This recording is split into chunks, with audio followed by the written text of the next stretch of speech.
We have been joined by Mr. Yasir Masood from Beijing to share his views on the U.S. and Iran, as President Donald Trump directed the U.S. military not to carry out new strikes on Iran. First of all, thank you very much for your time with Pakistan TV.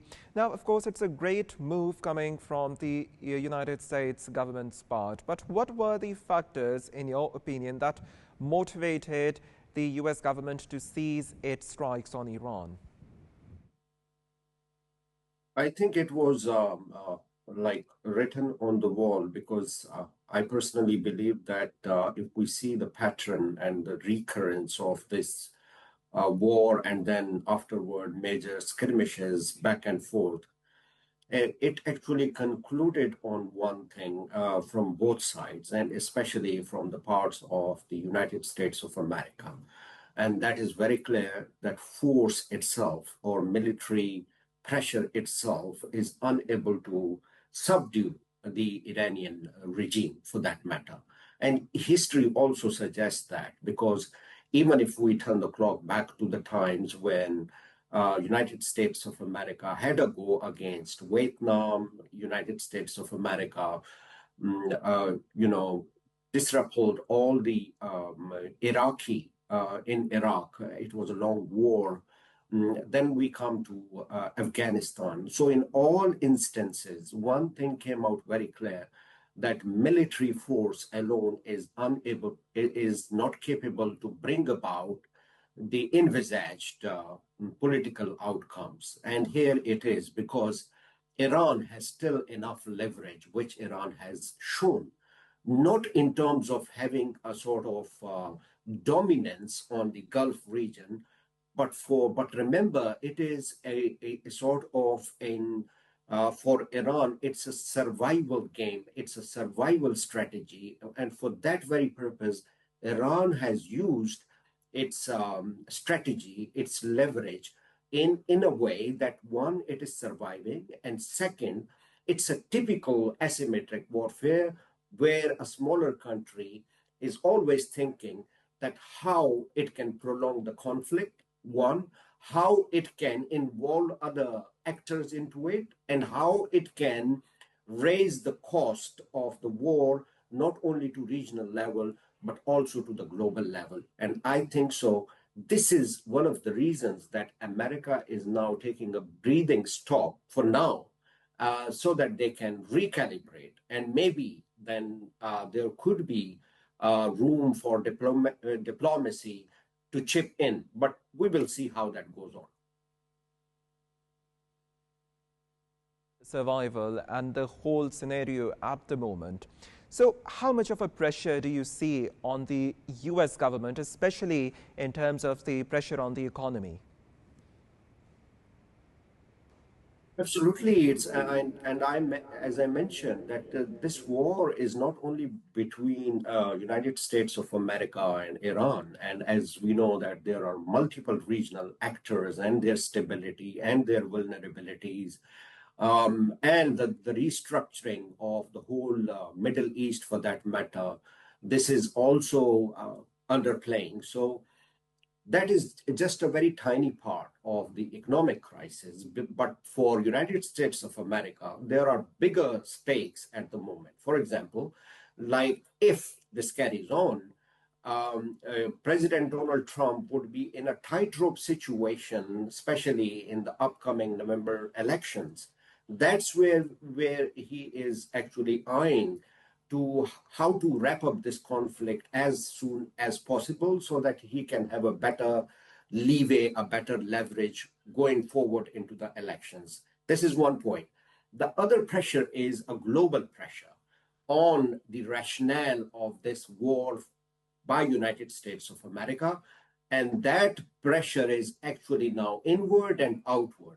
The American public also now questions big time, raising their voices, that what was the actual end game of initiating such a blunder without having any kind of consequences already preempted, that what kind of consequences this would bring.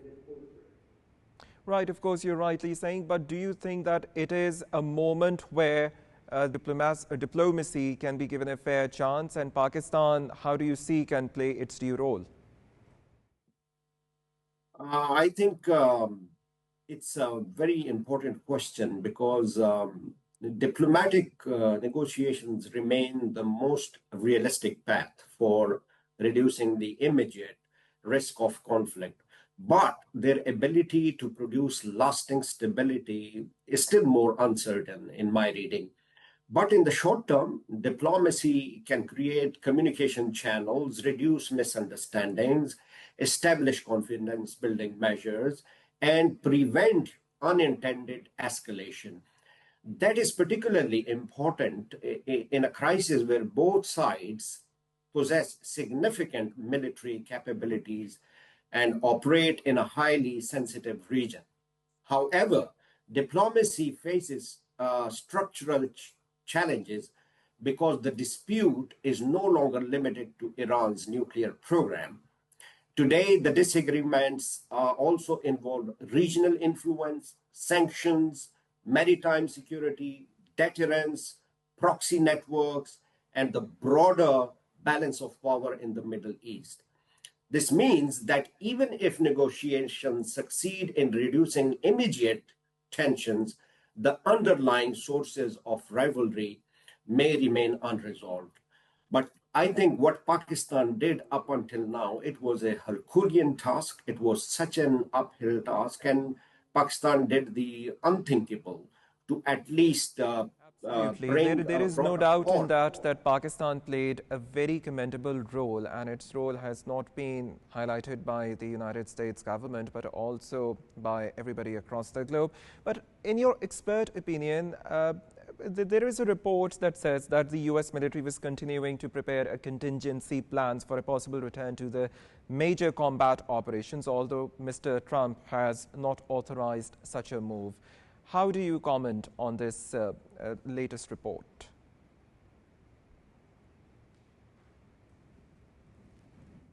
Is concerned, I believe that the continuation of US military contingency planning suggests to me that Washington does not view the current pause as the end of the crisis. Rather, it appears to see it as a temporary operational pause while keeping all options available. For example, at one level, this reflects a dual track strategy. The United States is leaving room for diplomacy, but it is also maintaining military readiness. In other words, diplomacy is being pursued under the shadow of force rather than as an alternative as an alternative to force at a deeper strategic level. This may indicate that Washington believes additional strikes at this stage could generate diminishing returns. The military campaign may have achieved some immediate objectives, but further escalation could carry higher potential political, economic, and regional costs. Therefore, the pause may represent a recalibration rather than a retreat. And I would like to highlight this very important point is that contingency planning preserves what strategists call escalation dominance. It allows Washington to respond quickly if negotiations fail, if maritime security deteriorates, if Iran accelerates sensitive activities, or if regional actors widen the conflict. So the key takeaway is that United States appears to be shifting from active military pressure to coercive diplomacy, but it is not abandoning the military option. The message to Tehran remains clear. Diplomacy is available, but military leverage remains on the table. Right, Mr. Yasir Masood, thank you very much for your time with Pakistan TV. Of course, there's so much more to discuss, but unfortunately, we're short of time.